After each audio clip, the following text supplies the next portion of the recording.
Hello, good morning students. कल अपन ने इसकी जो है थ्योरीज कंप्लीट कर ली थी। अब थोड़ा सा टॉपिक इसमें यहाँ बच रहा है, फैक्टर अफेक्टिंग ट्रांसपिरेशन, यानी कि यहाँ पर जो है अपने पास में जो इम्पोर्टेंट है कि अपने को कौन से फैक्टर्स हैं वो फैक्टर्स यहाँ पर इफ़ेक्ट कर रहे हैं। तो यहाँ पे देखो फैक्टर्स हैं वो दो तरीके के हैं, एक्सटर्नल और इंटरनल। अब सबसे पहले अपन एक्सटर्नल कैरेक्टर लेते हैं और एक्सटर्नल कैरेक्टर में हम जो जितने ये मान के चलो जो क्लाइमेट में है, जो अपने एटमॉस्फेयर में, वो किस तरीके से जो है ट्रांसपिरेशन या वाष्पोत्सर्जन क्रिया को प्रभावित करता है, वो चीज़ अपने को यहाँ पर लेनी है। सबसे पहले क्या है, लाइट यानी कि प्रकाश।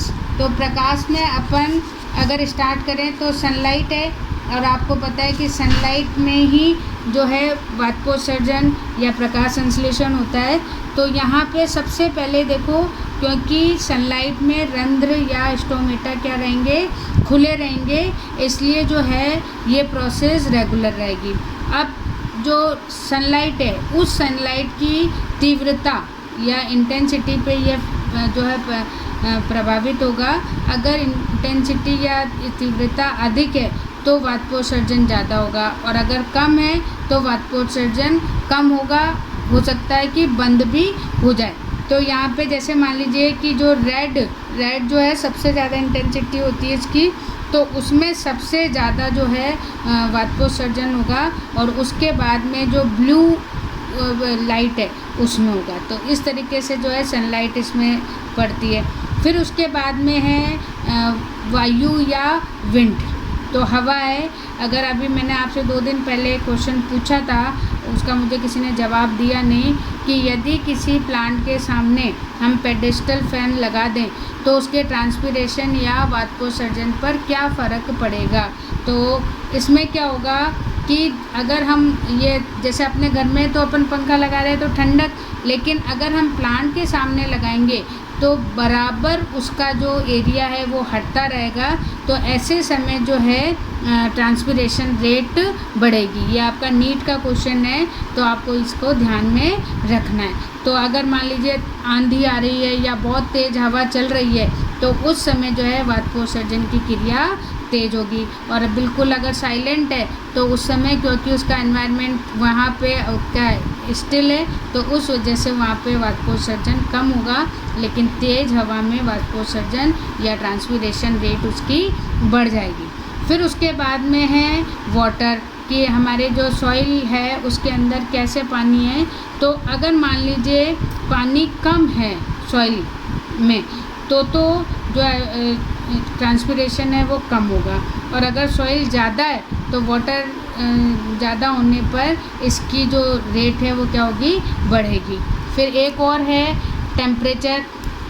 तो अब यहाँ पे टेम्परेचर क्या है कि अगर टेम्परेचर ज़्यादा होगा तो आपको पता है कि पूरे की पूरी जो है ह्यूमिडिटी बढ़ेगी, वो कम हो जाएगी। तो उस कंडीशन में भी जो है ट्रांसपिरेशन रेट क्या होगा, बढ़ेगा। तो इस तरीके से जो है आपके बुक में 4 यहाँ पर दे रखे हैं, लाइट है, विंड है, अवेलेबल सॉइल वाटर है और टेम्परेचर है। तो ये एक्सटर्नल कैरेक्टर हैं जो कैरेक्टर यहाँ पर आपको करने हैं। उसके बाद में अपन करेंगे इंटरनल कैरेक्टर। अब देखो इंटरनल कैरेक्टर है, तो सबसे पहले हमें लीफ की स्ट्रक्चर देखनी है कि लीफ की स्ट्रक्चर है उससे सबसे ज़्यादा फ़र्क यहाँ पर पड़ता है।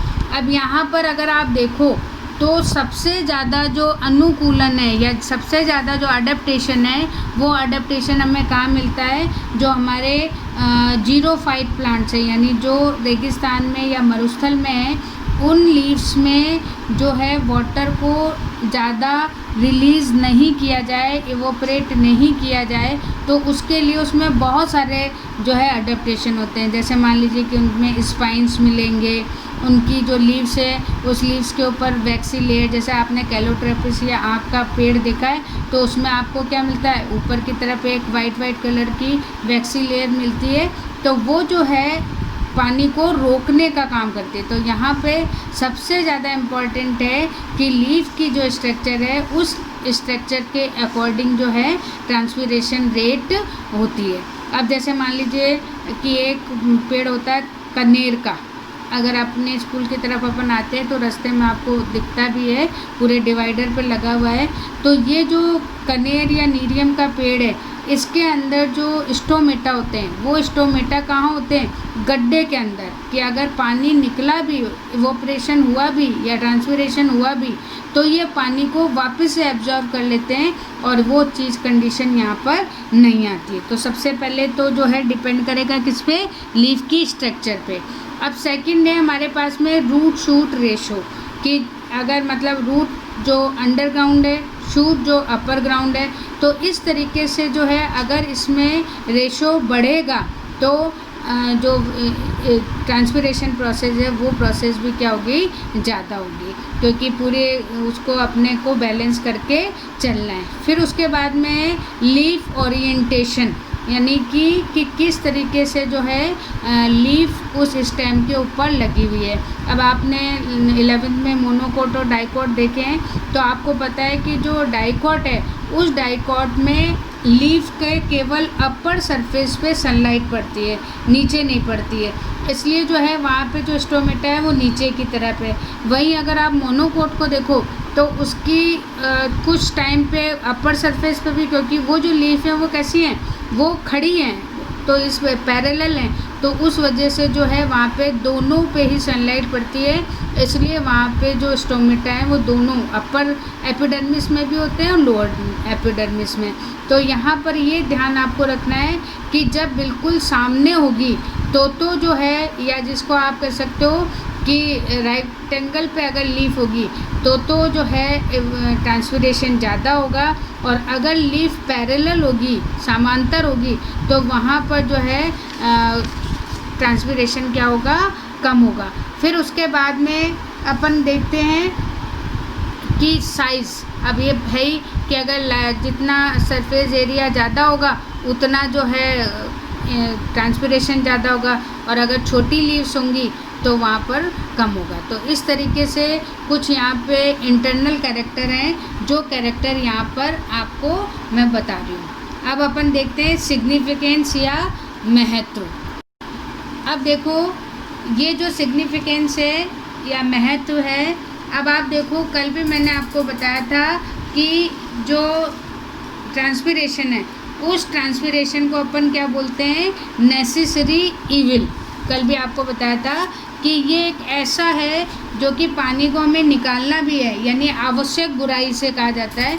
पानी निकालना भी है, क्यों? क्योंकि ये टेम्परेचर को बैलेंस करेगा और सारी जो प्रोसेस है उनको कंट्रोल करेगा। तो इसलिए ये क्वेश्चन कई बार आता भी है कि वाष्पोत्सर्जन क्रिया एक आवश्यक बुराई है, इसको समझाइए। तो आपको इसमें इसकी सारी इम्पोर्टेंस जो है वो बतानी है कि ठीक है पानी का लॉस तो हो रहा है, लेकिन इससे हमें ये फ़ायदे भी हैं। तो अब देखो जो फ़ायदे हैं या जो लाभ हैं उसमें एक तो सबसे पहले क्या है कि ये जो जाइलम है उस जाइलम में हर समय टेंशन बना के रखता है, ताकि जो वाटर है वो अच्छी तरीके से मूवमेंट कर सके। अगर ये नहीं रखेगा तो अगर एयर आ गई तो वाटर जो है मूव नहीं कर पाएगा। दूसरा क्या है कि जो हम पानी या वाटर एब्जॉर्ब कर रहे हैं उस वाटर के साथ साथ कुछ मिनरल्स भी होते हैं, तो उनका भी सब जगह जाना ज़रूरी है। तो उसमें भी ये हेल्प करता है कि पानी के साथ साथ जो मिनरल्स हैं वो मिनरल्स भी प्लांट में सब जगह जा सकें। फिर उसके बाद में है कि टेम्परेचर, कि ये टेम्परेचर को भी कंट्रोल करता है, बाहर के भी और अंदर के भी। कि बाहर अगर गर्मी हो रही है तो इवोपरेशन ज़्यादा होगा या ट्रांसपिरेशन ज़्यादा होगा, ताकि जो है टेम्परेचर कंट्रोल रहे। और अगर बहुत ज़्यादा, जैसे जब बहुत ज़्यादा गर्मी हो जाती है जिसमें लू चलती है, तो उस समय प्लांट क्या हो जाता है? जल जाता है, क्योंकि ना तो इतनी जल्दी वाटर एब्जॉर्ब कर पा रहा है ना उसको ट्रांसपिरेट कर पा रहा है। तो इस कंडीशन में जो है टेम्परेचर हाई होने पर जो है हमारे प्लांट जल जाते हैं, इसलिए ये टेम्परेचर को भी क्या कर रहा है? कंट्रोल कर रहा है। और उसके बाद में जो है जितने गैसेस एक्सचेंज है या फोटोसिंथेसिस है उन प्रोसेस में भी ये क्या कर रहा है? हेल्प कर रहा है। तो इस तरीके से जो है आज आपका ये हो गया अब यहाँ पे एक लास्ट टॉपिक आपका बच रहा है, गटेशन या बिंदु स्त्राव। अब देखो इसमें एक लास्ट टॉपिक आपका बच रहा है, बिंदु स्त्राव या गटेशन। ये इम्पॉर्टेंट भी है और कभी कभी छोटे क्वेश्चंस में आ जाता है। अब जैसे मान लीजिए कि अगर आप कभी सुबह सुबह गार्डन में जाते हो तो वहाँ पे आपको जो घास है उस घास में थोड़ी सी पानी की बूंदें दिखेगी, और सर्दी के टाइम तो पूरा आपके पैर है वो पूरा का पूरा वहाँ छप जाता है। तो जब वाटर वेपर के रूप में वाटर निकलता है तो उसे तो अपन बोलते हैं ट्रांसपीरेशन। और जब वाटर अब यहाँ पे देखो वाटर जो है लिक्विड फॉर्म में निकल रहा है। कल मैंने आपको स्टोमेटा की स्ट्रक्चर पढ़ाई थी, तो वो स्टोमेटा तो कहाँ मिलते हैं, एपिडर्मिस, अपर और लोअर पे। लेकिन ये जो क्या आप कहोगे कि जो पोर्स हैं, ये पोर्स जो है किसी भी जो लीफ है उस लीफ के वेन एंडिंग यानी कि जो सिराओं का अंत होता है उस जगह आपको मिलेंगे, और इसलिए इनको एक अलग नाम दिया हुआ है, हाइथॉइड या जलरंध्र। अब ये जो जलरंध्र हैं, अब देखो जो ये जलरंध्र हैं उस जलरंध्र के चारों तरफ, ये क्वेश्चन भी पहले आ चुका है कि इनके चारों तरफ एक विशेष प्रकार के ऊतक या टिश्यूज़ पाए जाते हैं जिन्हें अपन बोलते हैं एपिथेम, और इन्हीं से जो है वाटर यहाँ पर आता है। अब ये वाटर आता कैसे है कि जैसे मान लीजिए कि जो जाइलम की वेसल्स हैं या वाहिकाएँ हैं उनमें रूट प्रेशर के थ्रू जो है वाटर इजीली मूव कर जाता है। अब यहाँ पर देखो ये जो वाटर निकलेगा ये नॉर्मल वाटर नहीं होगा, इसके अंदर आपको कुछ चीज़ें भी मिलेंगे जैसे शर्करा है, एंजाइम है, अमीनो अम्ल है, कार्बनिक अम्ल है, यानी कि आपको जो है glucose, enzyme, amino acid, organic acid, ये सब चीज़ें भी इसमें होती हैं। तो ये आपका हो गया गटेशन या बिंदु स्त्राव। अब एक लास्ट में 2 लाइन का और टॉपिक है, ब्लीडिंग या रस स्त्राव। जैसे मान लीजिए कि कभी अगर आप किसी स्टेम को या किसी ट्यूब को अगर आप थोड़ी सी तोड़ें तो उसमें से कुछ पानी सा निकलता है, तो इसे अपन क्या बोलते हैं, जैसे अपने चोट लगती है तो खून निकलता है, ब्लड निकलता है, उसी तरीके से यहाँ पे एक रस या सैप निकलता है। तो ये जो प्रोसेस है कि जब इंजरी होती है तो उसमें से जो पानी निकलता है या रस निकलता है उसे अपन क्या बोलते हैं, ब्लीडिंग। यहाँ पे भी नाम वही है, रसस्राव या ब्लीडिंग। और ये भी किसके कारण निकलता है, रूट प्रेशर के थ्रू। और इसी को जैसे कुछ ऐसे बड़े बड़े अपने पास में ट्री हैं, जैसे ताड़ का जो ट्री होता है जिससे कि ताड़ी या इस तरह का जो एक बनाया जाता है, निकाला जाता है, तो एक प्लांट से 50 लीटर तक जो है अपन उस सैप को इकट्ठा कर सकते हैं। या जो रबड़ है, रबड़ से भी हम लेटेक्स ऐसे निकालते हैं कि उसके स्टेम में अपन ऐसे कट लगाते हैं जिससे उसमें से लेटेक्स निकलने लगता है और उसे सुखा कर रबड़ बनाया जाता है। तो ये इस तरीके का जो है आपका एक छोटा सा टॉपिक है। अब ये आपका चैप्टर यहाँ पर ख़त्म हो गया है, तो इसको आप करें लो। और जो नेक्स्ट मंडे उसमें मैं 35th यानी कि 35वें चैप्टर का टेस्ट लूँगी, वही मेंडल वाला, तो आप लोग तैयारी कर लेना। और दूसरी एक मैं आपसे एक चीज़ और कह रही हूँ कि जब आप ये मेरी वीडियो देखते हो तो बेटा इसको सब्सक्राइब भी करो, क्योंकि बस और मुझे व्यूज़ इतने कम मिलते हैं, यानी कि बच्चे आप 200 होने के बाद भी मेरे पास में मुश्किल से 50 या 60 बच्चे देख रहे हैं और उस पर काम कर रहे हैं। तो ये मुझे व्यूज़ भी इसके बढ़ने चाहिए और सब्सक्राइबर भी इसके बढ़ने चाहिए ताकि मैं इसको और भी आगे कंटिन्यू कर पाऊँ। ठीक है, ओके, थैंक यू।